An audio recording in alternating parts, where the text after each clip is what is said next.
Listen, listen.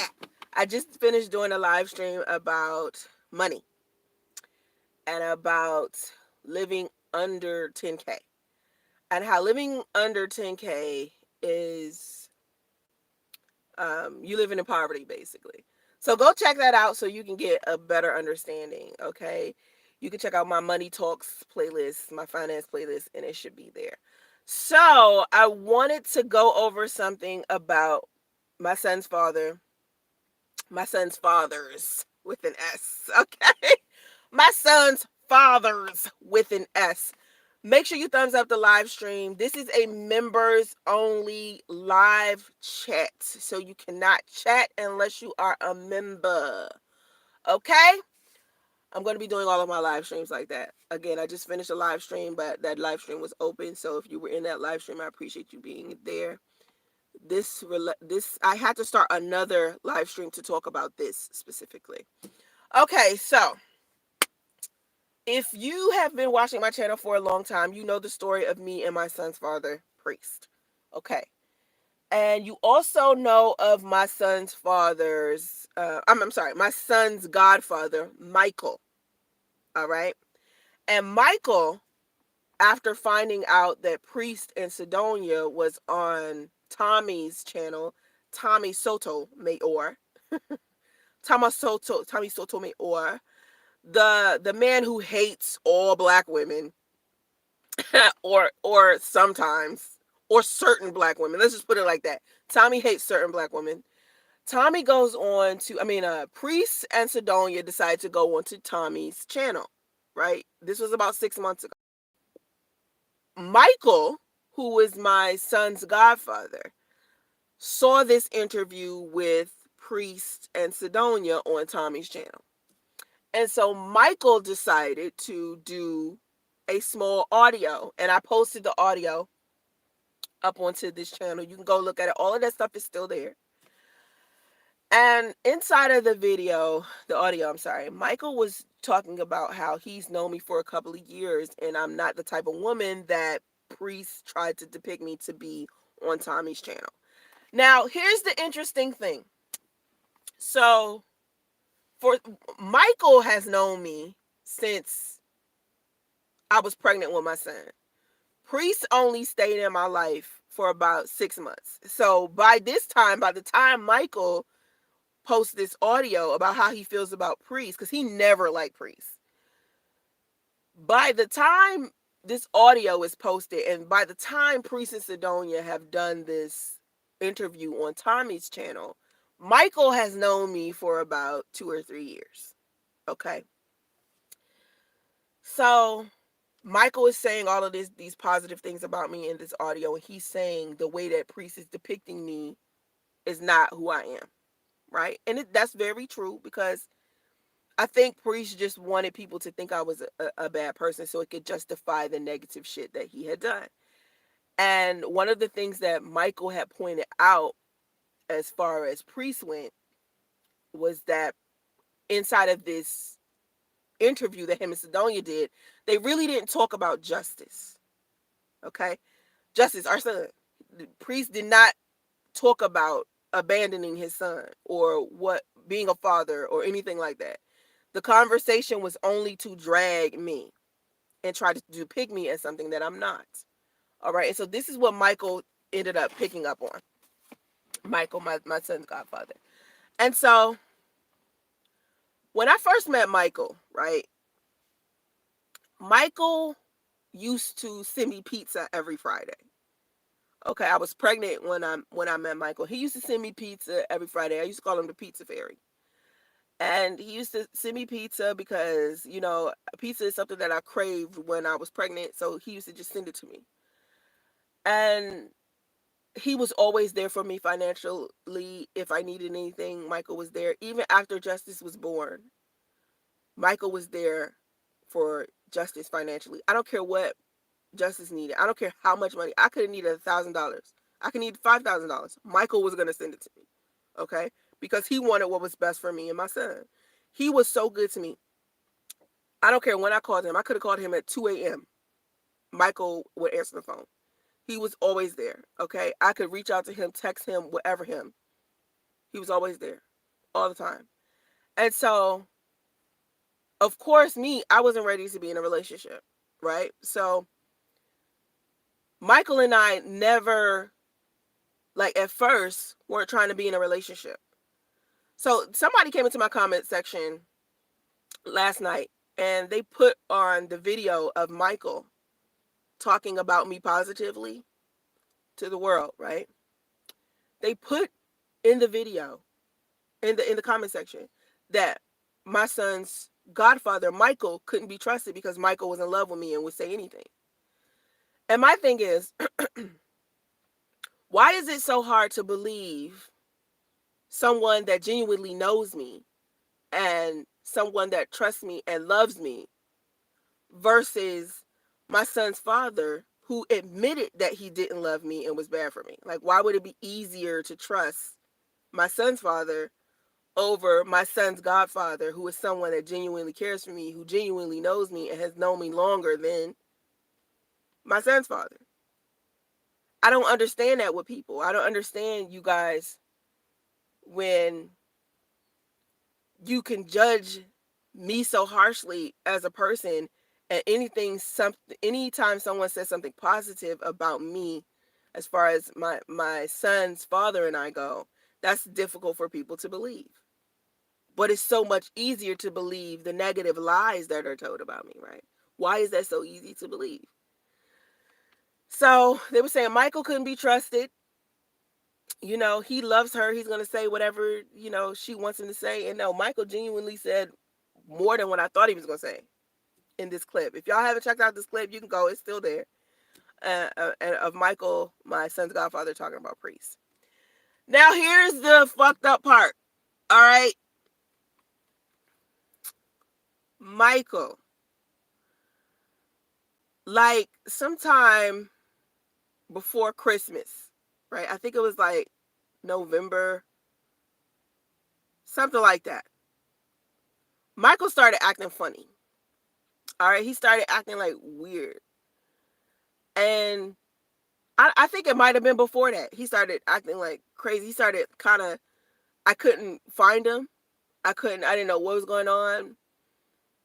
He wasn't saying something was wrong, but he was acting strange. And I would ask him, like, are you okay? What's going on with you? And he wouldn't really tell me. And then sometime, like later on, sometime like after the new year, I think this was after the new year, I can't remember. Michael hit me up from Utah. This nigga had left Oakland and didn't tell me. He just left. He didn't come see me. He didn't call. He didn't nothing. He just left for Utah. And I was like, when he told me, I was like, you where? Because his mother lives here in Oakland and she is sick. So he usually takes care of her. So I'm thinking, you live where? He had left me behind, his mother behind, his family behind, and moved to Utah. So I'm like, what? Why are you in Utah? He says to me that basically the entire time I've known him, that he's been in a relationship with another woman who lives in Utah, and she ended up with cancer, and he went to Utah to take care of her. I was like, what? Now, mind you, I had no idea Michael had a girlfriend. When I first met Michael, he and I started talking. I didn't know that he had a wife, because he has a wife. And his wife and his girlfriend aren't the same people. His wife, he'd been supposedly separated from for like 6 years, right?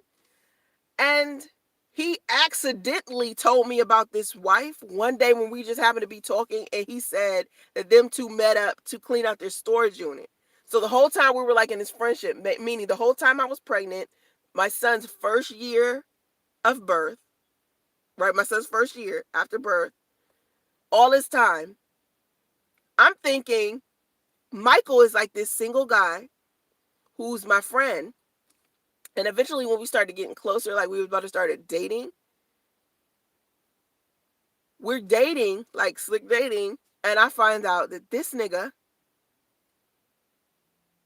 has a girlfriend in Utah, and he done left without saying shit and moved to Utah. My son's godfather. Somebody who has always been extremely kind to me, good to me. I mean, good to me. You guys don't understand. Good to me. Just up and left. Didn't say goodbye. Didn't see my son. Just left. And it's still in Utah. And it's been months. He's still there. Never left. Never left. Fallon, he is a narcissist. Totally a narcissist. My thing is this with Michael. He used to hate priests. He used to hate the fact that priests didn't really tell me the truth about how he felt about Sidonia. Everybody knows the story of me, priest, and Sidonia. Sidonia and priest made me believe that they was separated and they wasn't feeling each other and likely fucking each other the entire time priest was with me. And they didn't even end up getting divorced until after my son, maybe a year after my son was born. Michael could not stand priest. He hated priest. But he was guilty of doing the very thing that priest did. Now, mind you, I was friends with Michael for 2 years before I even considered trying to date him. All right? So the whole, take your time when you're dating, because if you move too fast, it's going to be the demise of your situation. I took my time. Never had sex with Michael. Nothing. Nothing. And this nigga, I was like, oh my God. Now, what made me think about Michael, not just because of the comment somebody left last night, I gave Michael access to my Facebook page. Meaning access, like, create, you know how you can have people who are administrators of like your Facebook page, to where if something happens to you, if you pass away, the people that are in your life that are attached to this page can control your Facebook page. So 3 days ago, right, I'm chilling and I get an alert, and it says Michael has deleted your Facebook page. He is scheduled to delete your Facebook page is scheduled to delete in 14 days. I'm like, Michael, I haven't heard from Michael since the nigga told me he moved to Utah. Because once he told me he moved to Utah to be with some chick that he had been with the whole time that he never told me about, I stopped talking to him. Because when you've been friends with somebody, listen, I was his friend 2 years. 2 years, we just been friends, and that's it, and just started to really try to date. And the nigga just suddenly stops calling and shit and disappears, and then calls me after I've been calling, checking up on him, trying to see what's wrong. I'm thinking he dead or something. He finally resurfaces and tells me he done moved to Utah to take care of his girlfriend, who's been his friend for years on top of years, been his girlfriend for years on top of years on top of years, that he didn't tell me about, and he moved to Utah to be with her because she got cancer. Oh my God! Like, oh, I was like, what? So when I was upset, and I told him to stay out of my life, I asked him, I was like, what about your family? What about your mother? You take care of your mom. What about justice? What about me? Like, you just gonna leave like that? And not say nothing? Not even see me? Not even let me know, like, Soncerae, I'm moving to Utah? I was like, ugh. So I stopped talking to him. And then The other day, I get this message that he was trying to delete my Facebook page because I had made him an administrator for my page. And I forgot I had made him an administrator. I would have never I would have never remembered that if he had not done it. And so, excuse me, I had to take him off as administrator and cancel the deletion of my Facebook page. And of course, you guys know I do Facebook Watch. So if he'd have deleted my page, he'd have deleted my Facebook Watch channel. And it would have been a bad business move for me, and I would have had to start over with my Facebook page, and that would have made me mad because I put a lot of work into my Facebook page. You know, all of my social media profiles are all about business. You know, I don't have any personal social media. It's all has something to do with, you know, what I do professionally, you know, being a TV personality, being a social media personality, being an influencer. It's all professional to me. It's all business to me. And I said this before. I said this. The men in my life, when things go wrong in our situation, or I get to a point where I don't want to deal with them anymore, because here's the thing. Before I get to that, a lot of men that I have dated have wanted me to, like, be with them through their bullshit. They want to sleep with other women, but they want me to stay there and watch them do it. They want me to be the type of woman that loves them so much that I'll stick with them through anything, and that includes them being with other women, right? This is what men have wanted from me, and I noticed this a long time ago. It's men have never, no man I've ever been with has been so supportive as far as my career goes to where they'll help me with it. You know, they've been more like, oh, I don't want you to do this. I don't want you to do that. You know, I want you to.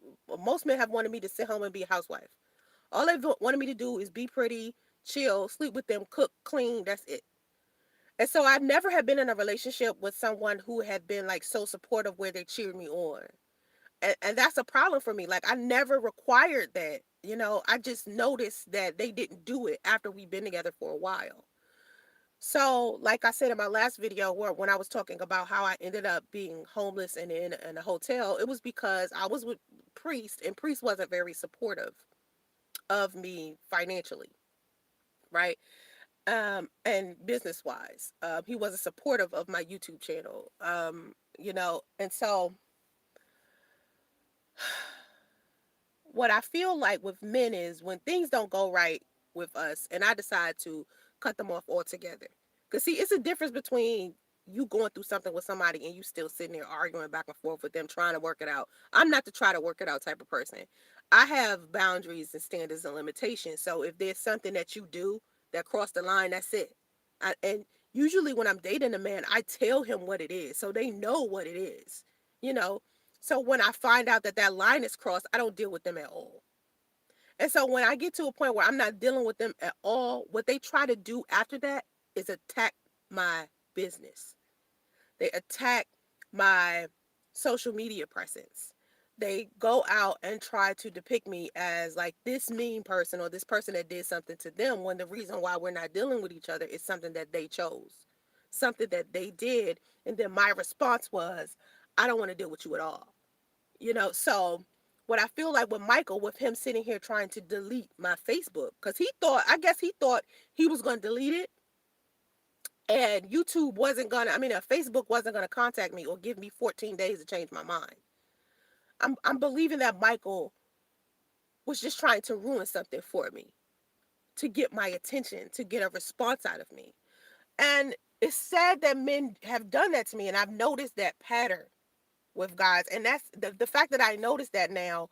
If I do decide to start dating somebody on a serious tip, one of the things that I'm definitely going to require from these men is, number one, you have to be supportive in regards to my career, regardless to what it is that I'm doing. If you are not supportive of my career and you disapprove, you and I don't need to be dating. Okay, don't sit here and pretend like you are supportive when really you're not. Okay, don't do that. All right, that's number one. Number two, this is what I learned from Priest. Um, that I needed a man that understands the concept of unity, right? To where if I'm not in his presence, and he hears someone speaking negatively about me, we're one unit. So if they disrespect me to him, they disrespect him. And this is what Priest didn't understand when people were coming to him on social media, speaking negatively to him about me. He didn't defend me like he should have. Like, anybody saw me, like you guys saw me when I was dating Priest, and people would say negative things to me about him, and I would defend him, right? He didn't do that for me. He didn't do that for me. So I just feel like when Michael and Priest are two men that have taught me a lot about what it is I actually need in a relationship. And what I noticed about being around people who depict themselves as perfection, I can see the difference between the facade now and something real. Because now that I look back at Michael, he was just too perfect. He was just too good. You know what I mean? Like, he was too good to be true. You know, I mean, even my family relied on Michael. You know what I mean? To be there for us. So that's how good he had me in. He had me thinking he was genuinely my friend. And then, excuse me, no friend of mine excuse me, what is going on with me? I must be hungry. No friend of mine would just disappear on me and my son like that, especially if they're my son's godfather, especially if they're taking care of me financially, especially if they tell me that they're my friend. They're not just going to up and move to another state and just not say anything. And that's just not it. They're not going to have a girlfriend or somebody that they're in love with and not tell me that. The part of being friends, all right, is you being comfortable enough, even if you're dating someone. We got such a cool friendship that if you are interested in somebody else, you just flat out say that to me. Just flat out say that to me because I'm your friend. You should be able to confide in me about anything. That's how I feel about, if I'm dating a guy. I've always put friendship first. And so when things don't work out or he treats me as if we haven't built some type of friendship, that's what hurts. When I'm not when things go wrong inside of these relationships, because in each relationship that I've ever been in, I've been their friend first. And that's what it was with me and Priest. I felt like I was his friend first. You know, um if he felt anything or if he wasn't feeling me like that, that's fine. Just say that and I move on with my life. I'm not gonna be all up in your face and try to get you to be with me and all of this stuff. Nah, just tell me what's up so I can find somebody that genuinely wants me. And that's another reason why I'm kind of upset that Priest and I have a baby together, because I feel like I could have had a baby by somebody who genuinely cared for me. Not you. Not you, asshole. And so anyway, with Michael, it's just like a man I ain't even had sex with, a man that I wasn't even in a committed relationship yet, still ended up being the man that did the very thing that Priest did. So this is another reason why when you get out of one relationship, you really got to take the time to be by yourself and discover who you are and what you are attracting. How do you think of yourself? What is it that you genuinely need? Who are you? Because a lot of times people don't really know what they need. They don't even know what they're attracting. I feel like I attracted Michael right after I got out of a relationship with Priest. And Michael and Priest are derivatives of each other. Michael was just a guy that I didn't take the next step with yet, but he was just as guilty and just as bad as Priest. But Michael always depicted himself as the superhero and Priest as the villain, when really they both was villains. And this is what I attracted. Another person that was going to lie to me. And I'm telling you, it sideswiped me. Just like when Priest did what he did. It sideswiped me. I had no idea. I had no idea. I was like, literally, that's the type of person you are? Get the fuck out of here. Because you never, I mean, I just never, I never thought in a million years that my spidey senses would be so off that I could meet not one, but two men who could be hiding their love for another woman from me, with our friendship being the way that it was. You know what I mean? And it just made me understand that men are so good at hiding shit. They're so good at lying and manipulating that even if you're just friends with them, they could have you so wrapped around their finger that you have no idea what they're doing. And that shit is dangerous. And men only see what they want. They only have tunnel vision. They only see what they want at the end of the tunnel.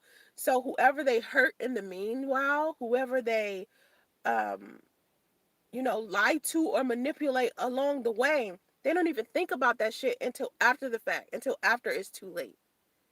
And I understand that about men now. And so my standards are now even more higher than they were after I dated Priest. Now my standards was high when I dated Priest. They were high, and I was giving this dude the benefit of the doubt because he couldn't meet my standard.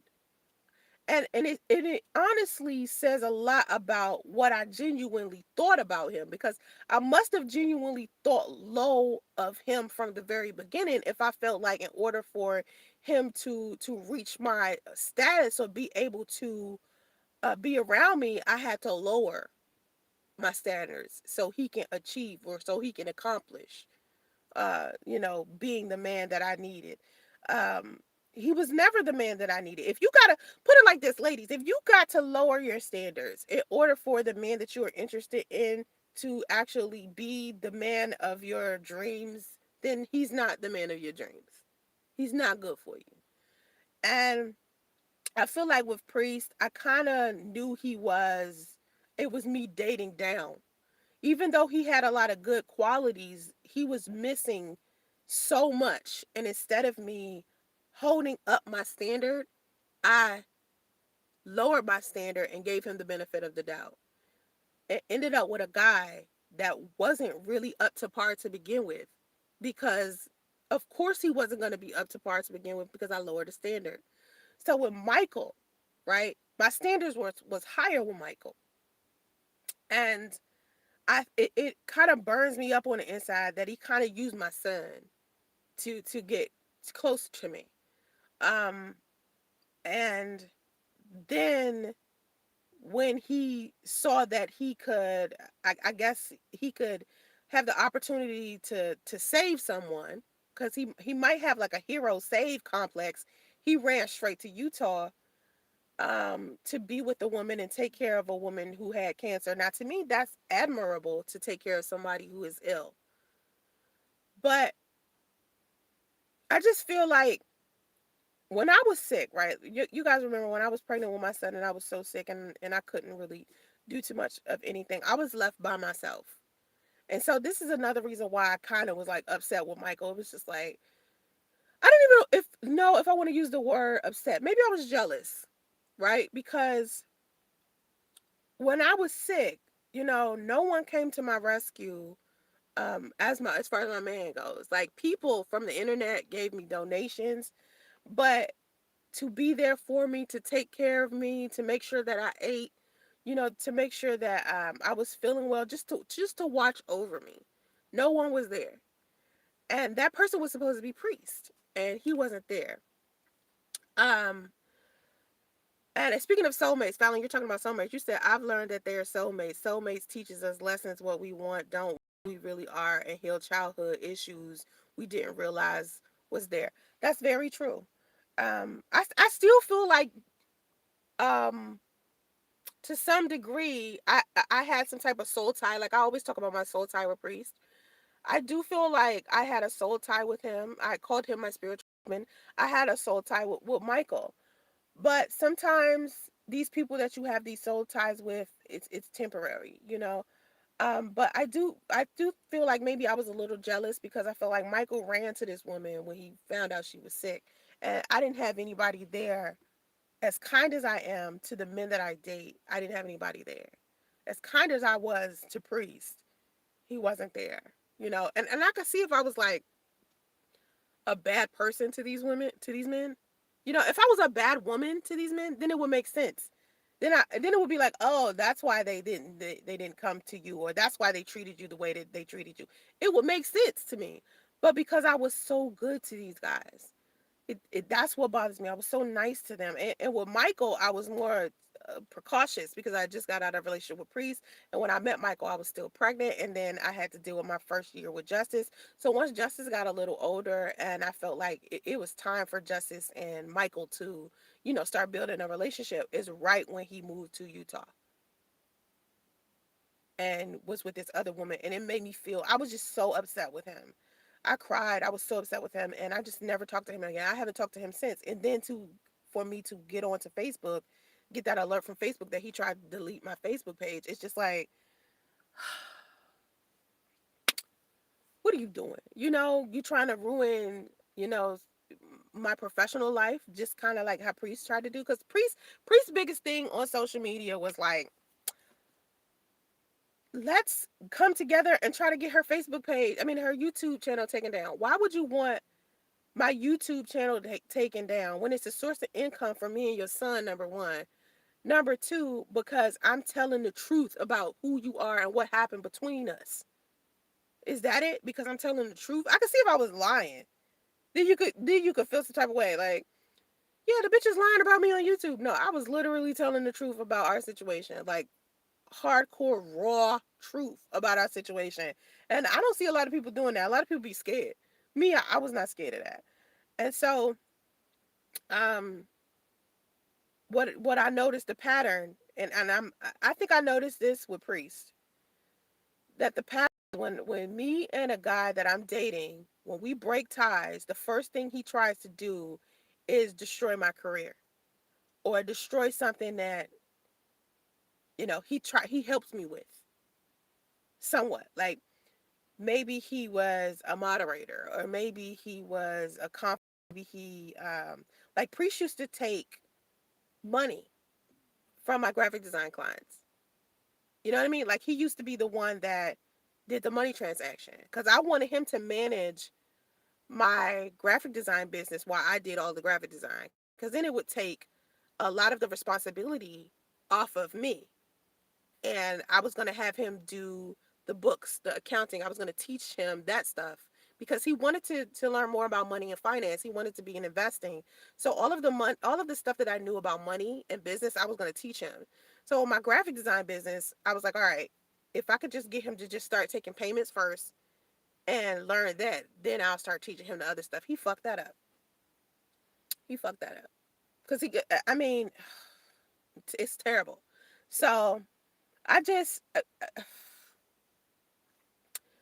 I just noticed a pattern with the guys that have tried to date me, and once it's over and I discontinue talking to them altogether, they try to do whatever they can to destroy my business and my reputation, my money, and the things that I've worked so hard on most of my life. And it almost makes me feel like when I was with them, they was jealous of that to some degree.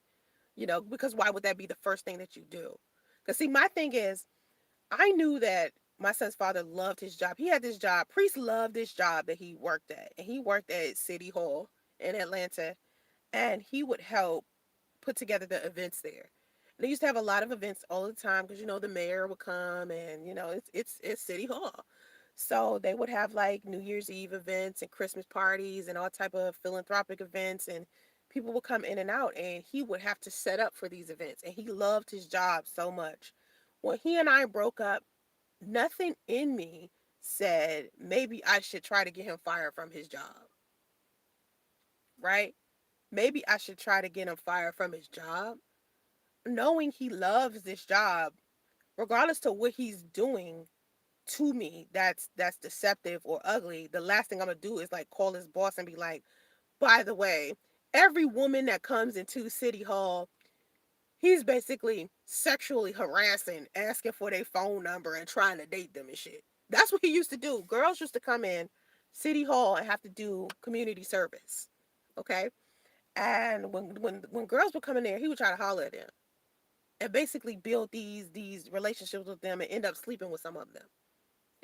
And that's what he used to use his Instagram for. On his Instagram page was a whole bunch of women that used to go to City Hall and needed to do community service. And so he would follow them on Instagram and chit chat with them through Instagram.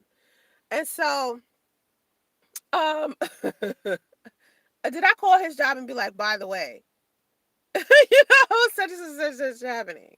I could have, but I didn't. And that would have definitely had him lose his job. So I don't. That's not the first thing I think of. I don't think of, well, what else can I destroy in this person's life simply because we're not together. That's not my thought process. So it's just shame that these men think that. How many women experience this? But you have to, wait. Exactly. They're preparing us for our life partner. But look at you now. How many women experience this? But you have a platform for other women how to bounce back. Exactly. But here's my thing about this. I think a lot of people think because I share the stories about bouncing back that I just want to tell my business or I just want to make him look bad. Nah, he made him look bad. If he do something positive, I'll say, oh, he did something great. He did something positive.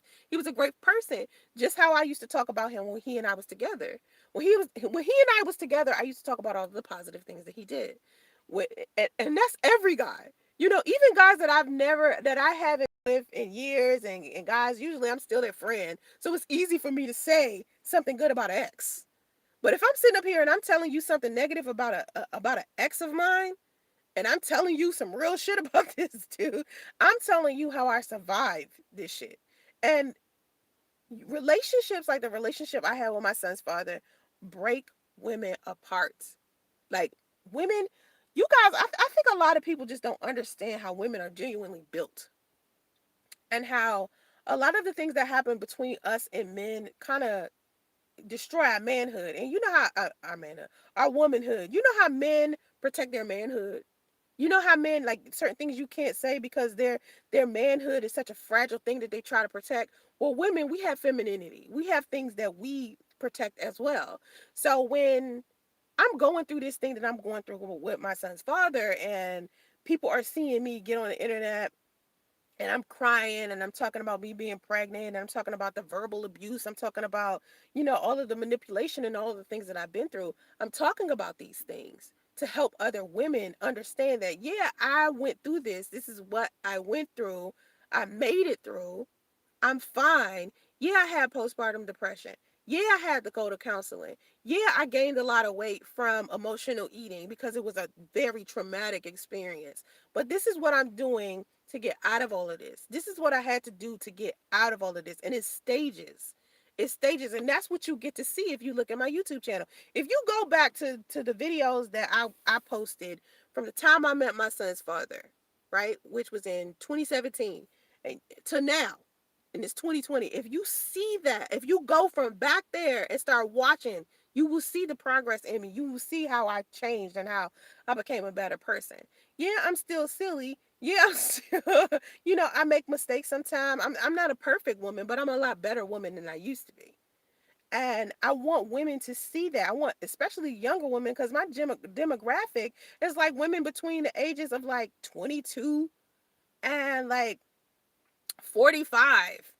And so I used to base my content on helping men all of the time.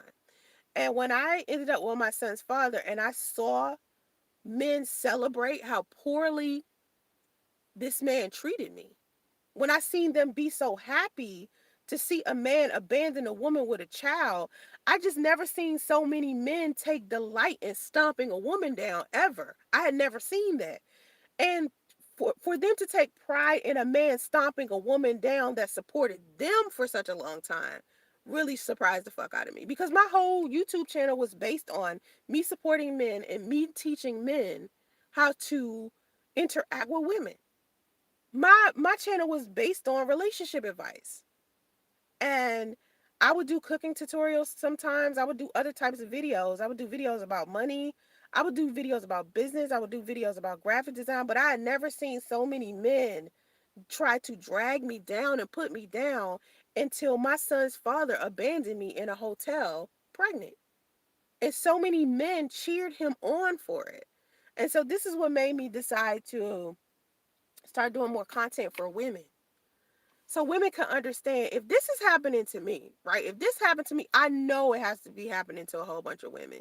And so when I started getting emails from women, women were emailing me like, Soncerae, I see that you're going through blah blah blah. Well, this is my story, and they just start sending me stories of how they going through single motherhood alone, and how the fathers of their children are doing blah blah blah. And then it was even girls like, "Hi, Soncerae, I'm a mistress right now, and I'm pregnant, but my son's father is married to someone else, and he won't tell his wife about me." All types of different stories, and the fact that a woman could look at me with me being 100% without me being a mistress, because I did talk about being a mistress before to a completely different man, but priest, I was never priest mistress.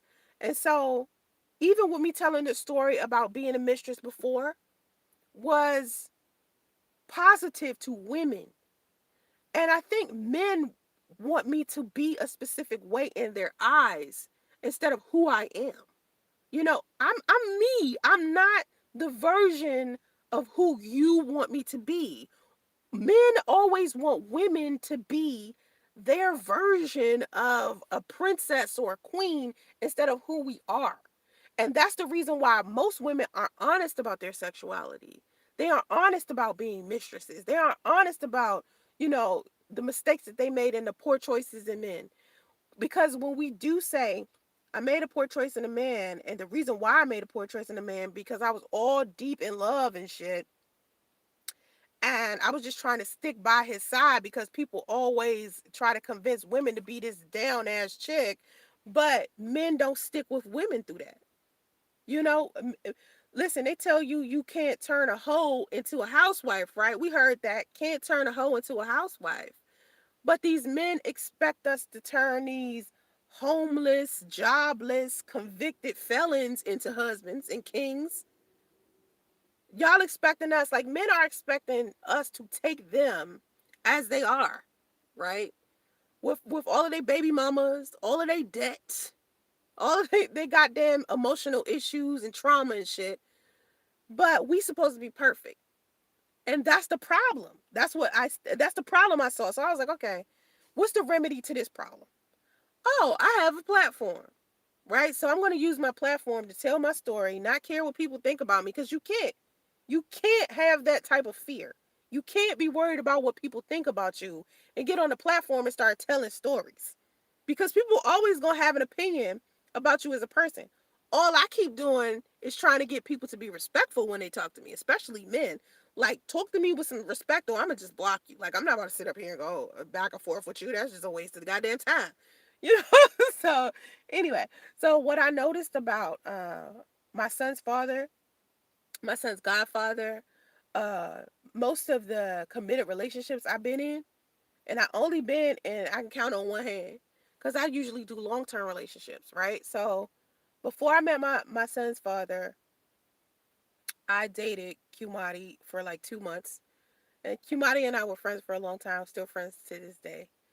And I was in a committed relationship with a guy named Courage. He owns this photography company called 2020 Photography. And if you go look, 2020 Photography, he's shot like Black China. He's a really good photographer. He's always been that.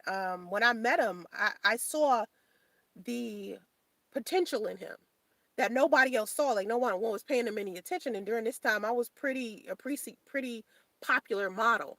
So what I did was I saw that he wanted to be a photographer, so I helped him work on his craft, and he ended up becoming like one of the best photographers inside of the entertainment industry.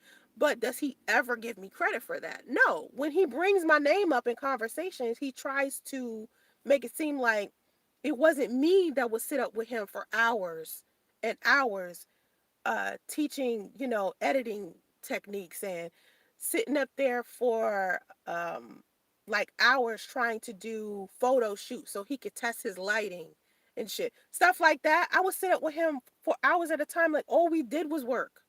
All I did was help him work on his craft all day, every day. But when he speaks about me, he doesn't give me credit for being that woman. He tells other people negative things about me. He would speak publicly negatively about me. When we was together, he used to try to sabotage my business.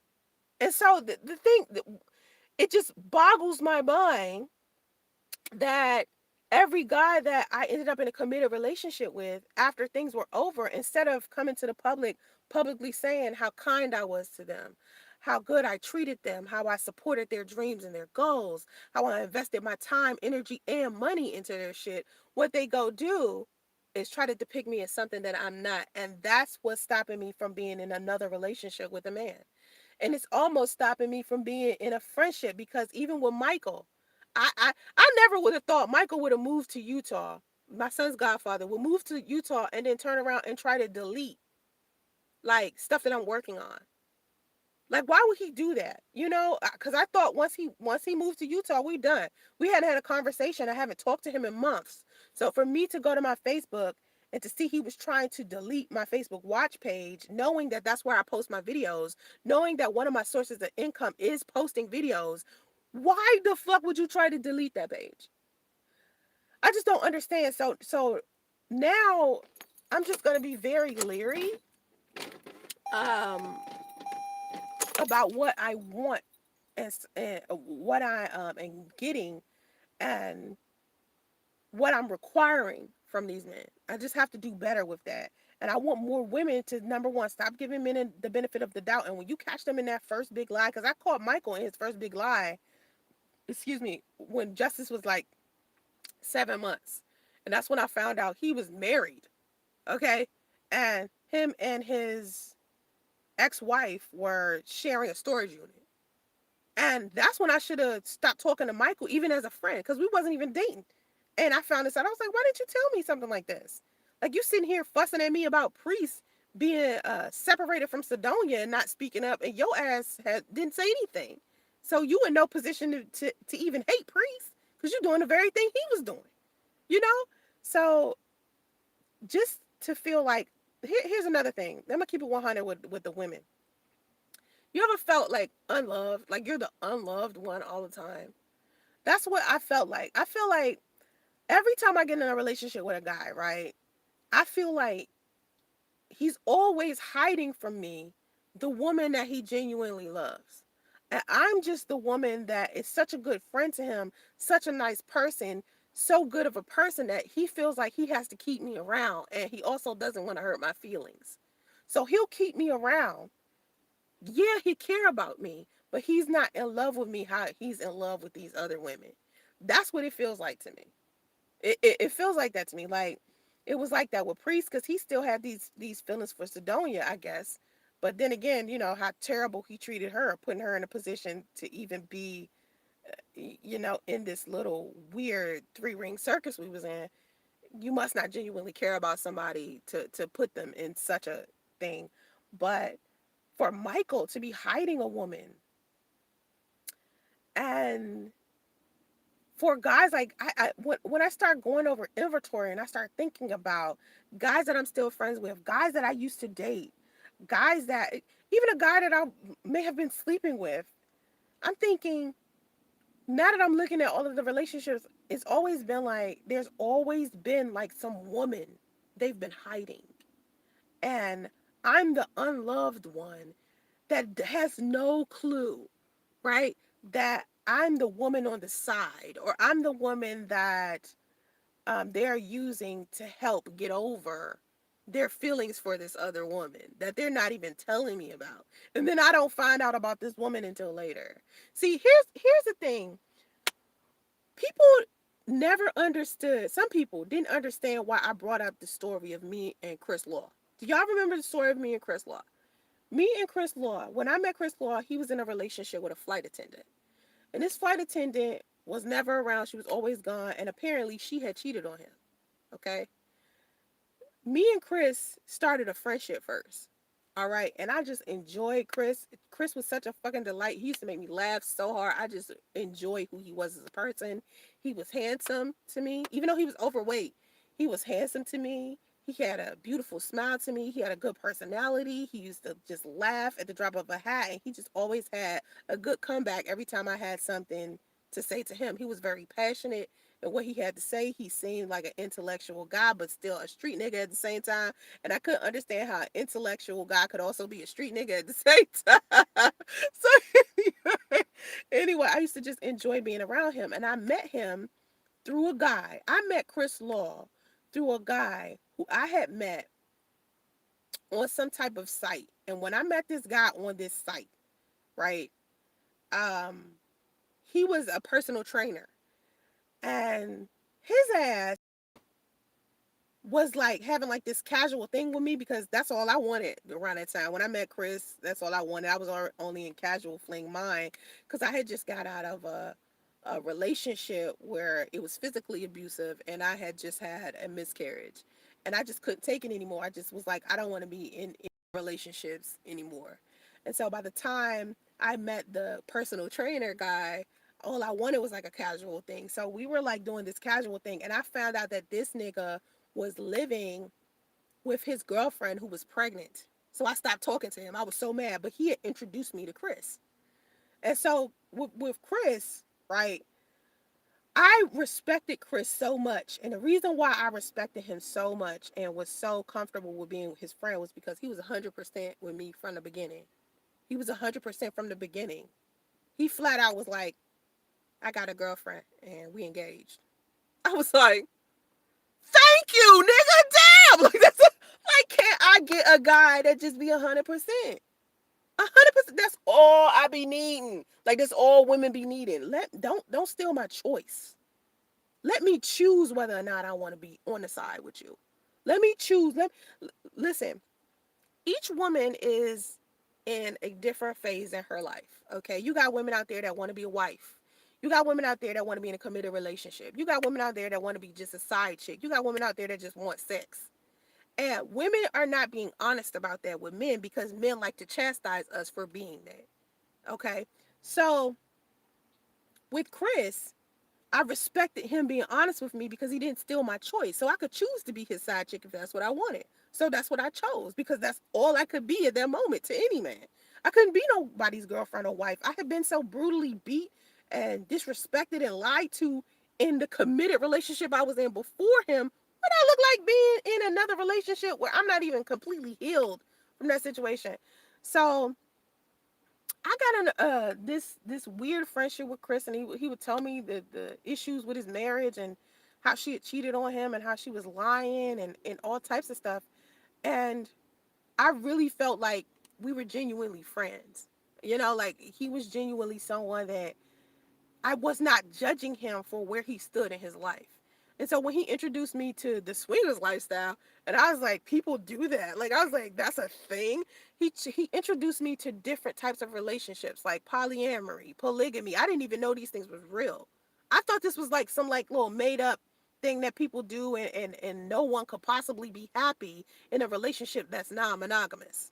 You know, I didn't even know there were such things. So he was teaching me this at the same time. And unfortunately for him participating in this type of behavior had more of his sexuality than more of him genuinely having love and care for another human being. See, when people do casual like flings, you ever seen two single people do a casual fling? When two single people are doing a casual fling, it doesn't mean that either one of those people needs to be disrespected simply because they're not in a monogamous relationship. That's not what that means. I think a lot of people think people who are promiscuous are supposed to be disrespected because they quote unquote don't have any type of respect for their body. Listen, the way that you carry yourself and the things that you do with your body doesn't necessarily apply to everyone. Some people out there just love having sex, you know. And with Chris, and I say this today, I said this then, I say it today, Chris is one of the best sex partners. I have yet to meet a man who has had better sex with me than Chris. Me and Chris had the best damn sex ever. I haven't met anybody else that I had sex with that good. Chris was the only person that I decided to just be his mistress, right? Because when I met him, he and I was just friends, and he was dating another girl who had cheated on him, and she was, you know, not around because she was a flight attendant, but he was engaged to her. So they were supposed to get married in a couple of months, and then they ended up getting married, and I still was sleeping with him after that. Which to me, I still feel like as a woman, I could have dealt with my personal feelings and my pain better than being, being somebody's mistress. That was a weird way to deal with my feelings. Like, why did I do that? But it kind of makes sense. But at the same time, why didn't I choose something better? You know what I mean? Why didn't I do something better than that to deal with my feelings? So with me deciding to be his mistress like that, It's all I could be. But still to this day, I have yet to find somebody that I had that much freedom sexually with. Okay, because I guess when you in a committed relationship, you kind of got some type of restraints or boundaries.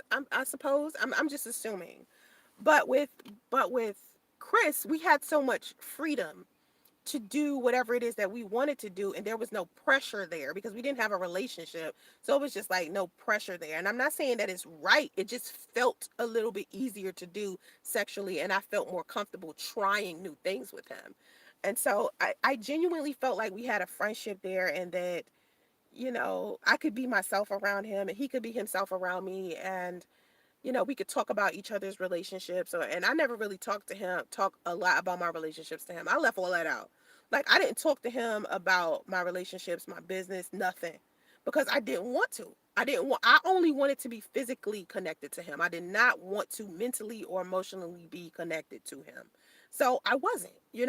And I think I cared for him as a friend, and I loved him as like a best friend would love another, their best friend. But as far as me trying to be his wife or like his girlfriend or something like that, I never would have done that, because I never looked at him in that way. I looked at him as like my friend, but I put him in like this little box of, he's just a guy that I sleep with and have a decent friendship, that I'll never be married to, that I'll never be in a relationship with. I love the type of man that he is, and I'll probably date a man that has similar qualities, but I'll never be with him. So once I put a guy in that box, I'm the type of person that does that. Once I put you in a specific place, that's just where you are. I don't take you out of it and put you somewhere else. It's hard for me to take you out that box and put you somewhere else. That's why it's so difficult for me when I broke up with my son's father. When once I broke up with him, well, not even broke up with him. Once he broke up with me and I moved to California, it was very difficult for me to put him in the maybe we can work it out box. No, it was just like, this fuck nigga just told me he don't love me, he don't want our baby, and he want to get back with his estranged wife. What the fuck I look like? Putting him in the maybe we could get back together box. Fuck all that. Like, I'm good right now. I just do what I need to do to get over it. So what I noticed with the pattern with these guys, even though I'm building friendships with them, we are somehow losing respect for each other along the way. Or maybe they're losing respect for me along the way because I'm too cool. You can't be too cool with men. You can't be too cool with men. Okay? Because that's a whole nother video. That's a whole nother video. You can't be too cool with them. Because they be tripping, man. They take your kindness for weakness. They think if you allow them to do whatever it is that they want to do, that apparently you don't have any respect for yourself. So now it's their turn to not have respect for you. Like with Chris, I always just felt like I respect you as a man. I respect you as a human being.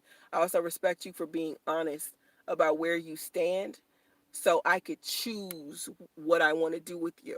So I'm not going to disrespect your situation. I'm not going to, do anything to fuck up our friendship. But even after our situation was over, I never went around Atlanta or any other place and spoke negatively about him. I never did it. And when people would come to me and speak about him, they would always tell me that he said something negative about me. And I couldn't understand. I'd be like, why is he speaking negative? I always speak positive about him. I never tell people, our secrets. Because what we were doing was a secret. It wasn't like people publicly knew that he and I was sleeping together. Because I was his mistress. You can't go around and tell people no shit like that. But that's what he was doing. He was going around Atlanta telling any man he could find disrespectful shit about me, even though we always showed each other a level of respect when he and I was dealing with each other on a friendship level. So it really just disappointed me in the man he became after things were over. And that's what ends up happening with these relationships that I get in, where I'm played so hard by this guy that I can't even be friends with him anymore. Instead of him being honest about the experience we had when we was together, they go and they lie and they make me seem out to be something that I wasn't while I was with them. And that's the shit that's making me not want to be friends with no guy.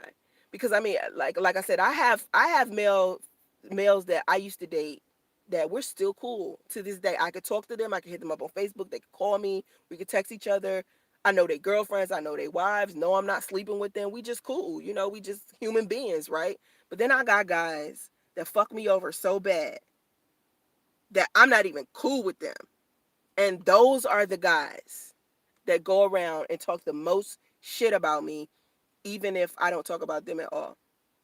And so I noticed that, with my son's father and with Chris Law and with Courage and with Lloyd, y'all heard about Lloyd.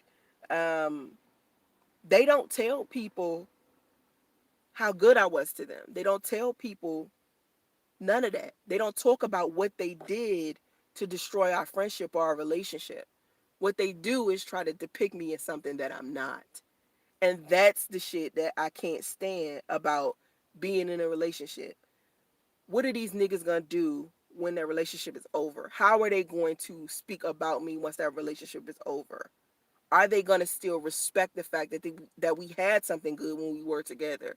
Whether we were just friends and fucking each other, or whether we was friends and that's it, are they gonna try to destroy me? And that's what I've noticed they try to do. They try to destroy me. And it's almost like they mad because they can't have me as a friend or they can't have me as a girlfriend.